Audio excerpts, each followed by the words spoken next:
It's March 5th, 2026. The United States is now in active combat with Iran. Operation Epic Fury, Day 7. Over 1,000 targets hit in the first 24 hours alone. Iran's supreme leader is confirmed dead from an Israeli-U.S. strike. Top generals, missile sites, naval headquarters, gone. But 6 servicemen are dead. 18 seriously wounded. President Trump says the campaign could last 4 to 5 weeks or longer if needed. He's not ruling out ground troops. Here's the bombshell. Trump launched this without Congress voting yes. No new authorization for use of military force, no declaration of war. Did he have the legal right, or this is an unconstitutional power grab? This is an abstract theory. It's happening right now, with American lives on the line. Stick around as we break it down step by step from the Constitution to today's headlines.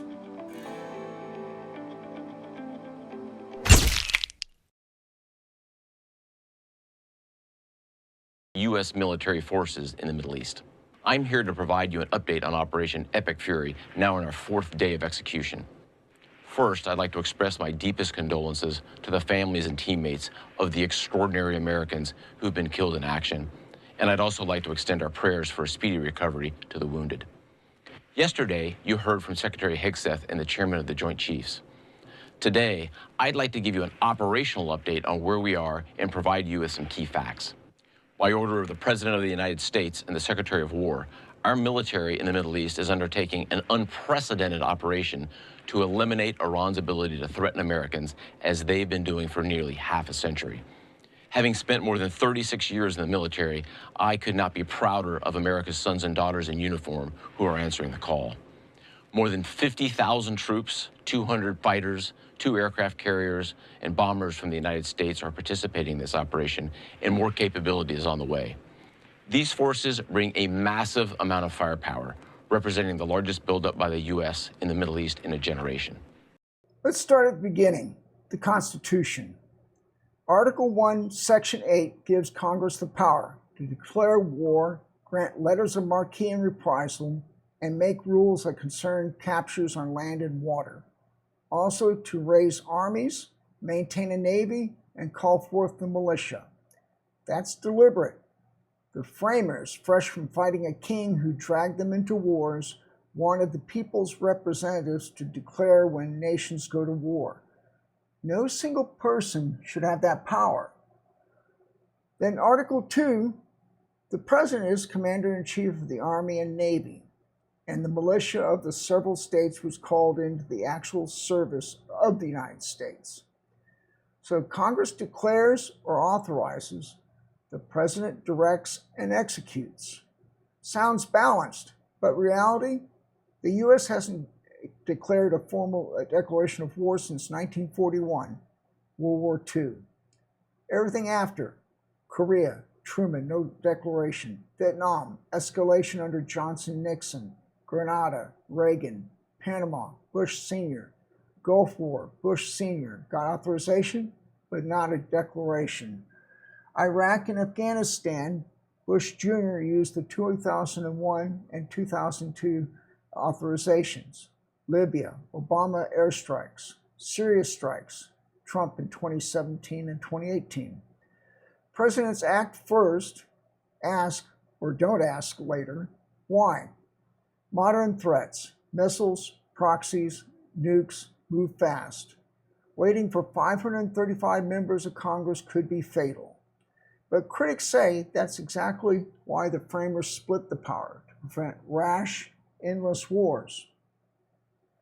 After Vietnam, where presidents escalated without real oversight, Congress fought back. In 1973, over Nixon's veto, they passed the War Powers Resolution. Key rules of it: President can only introduce forces into hostility without Congress in a national emergency created by attack upon the United States, its territories, possessions, or its armed forces. Must notify Congress within 48 hours. Forces must withdraw after 60 days, extendable to 90 for safety unless Congress declares war or authorizes it. Ongoing reports every 6 months. Trump's team said they notified Congress right after the February 28 strikes. The letter claimed no ground troops yet, minimal casualties, and tied it to defending against Iran's imminent nuclear/missile threat.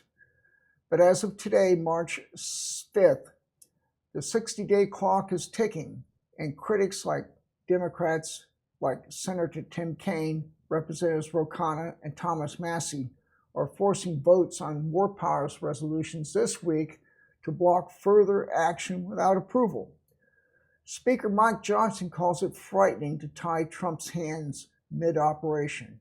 Josh Hawley says he'll oppose if no ground troops. Presidents from both parties call the War Powers Act unconstitutional. It limits commander-in-chief power, yet they file reports anyway. Supreme Court avoids the fight, calling it a political question. This is the heart of the debate. Limited actions have precedent. Trump in 2020, Soleimani drone strike. Self-defense, no new approval. Obama 2011, Libya bombing. No new vote, argued under UN resolution and existing authority. Clinton, 1999, Kosovo air campaign. Reagan, 1986, Libya strikes. Courts and Congress usually shrug if short, targeted defenses. Now, Epic Fury started February 28th with 100-plus aircraft, Tomahawks, B-2 bombers, over 1,000 targets day one. Leadership decapitated, Navy ships sunk. Trump says 9 to 10. Missile sites raised. Trump's goal, destroy nuclear program. Claims obliterated. Missile arsenal, Navy, proxy support, regime change encouraged. The hour of your freedom is at hand. As of today, no U.S. ground troops in Iran. But Trump won't rule it out. CENTCOM says gritty work ahead. Experts, more losses. If this stays air-naval limited to degrading capabilities, strong cases under Article 2, preemptive defensive against intolerable threat. But if this drags into weeks, months, occupation, or full regime change, that's war. Sustained hostilities beyond 60 days without Congress, that's a war powers resolution violation. History shows invasions, Iraq 2003, got authorizations. Current pushback, bipartisan resolutions could force withdrawal or authorization. Veto likely, override tough with GOP majorities. This isn't Trump specific. Truman, Korea as a police action under UN, no declaration. Johnson, Nixon, Vietnam escalation via Gulf of Tonkin, a broad resolution. Reagan, Beirut, Grenada, Libya. Clinton, Bosnia, Kosovo, Haiti. Bush Jr., post 9/11 authorization stretched to ISIS. Obama, Libya, kinetic military action, not war. Presidents say speed matters, Congress slow, leaks info. Congress says framers fear executive wars, endless, costly, no accountability. Supreme Court dodges. Congress rarely enforces War Powers Act strictly. No president forced to withdraw. Today, with 6 American dead, public opinion could shift. Iran retaliating with missiles and drones, Straits of Hormuz tensions, oil prices spiking. Now, according to Trump, he's going to protect shipping going through the Straits of Hormuz. We'll see how that works out. Then, of course, we've got this tipping point for Congress to reclaim power, or another slide towards executive dominance. It's not black or white. Yes, argument. Limited preemptive strikes against the imminent threat, nuclear missiles, proxies, precedent strong, notifications sent, no ground invasion yet. The no argument. Offensive regime change campaign, no direct attack on the U.S. first, existing authorizations in 2001 and 2 don't fit, War Powers resolution clock running, Congress must approve for prolongation. My take, legally defensible if stayed limited and short, but scope, leadership kills, multi-week ops, regime encouragement, pushes into full war territory. Shaky without Congress. Watch this week. The House, Senate votes on resolutions. If passed and vetoed, override unlikely. If ignored, lawsuits, impeachment talk, unlikely. Bigger issue, Constitution versus modern reality. Has executive power already won?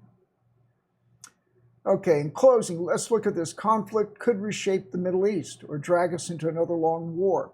Lives lost, billions spent, global stability at stake.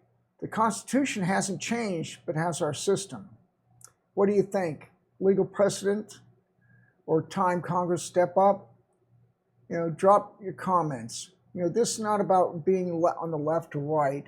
And I think most people on the right would say, hey, this wasn't part of the program that we bargained for when we voted for Trump, okay? Again, you got to look at, my take is that we're spending billions of dollars that could have been to save our economy and our people being wasted on a country that's really going to have no gain for anything for our country, no gain at all. So that's my breakdown of this right now, is that this is a total waste of expenses of our budget. Really a bad way to go. But like I can say for now, thanks for watching. Stay informed. Pray for our troops. We need peace. We don't need to lose more service members. And like I always say, take care of yourself, your family, your community, and God bless the USA. Thanks for tuning in. Stay curious, stay kind, and as always, have a wonderful rowdy. Take good care of yourself and each other. Don't forget to like, subscribe, and ring that bell. I'll see you in the next video.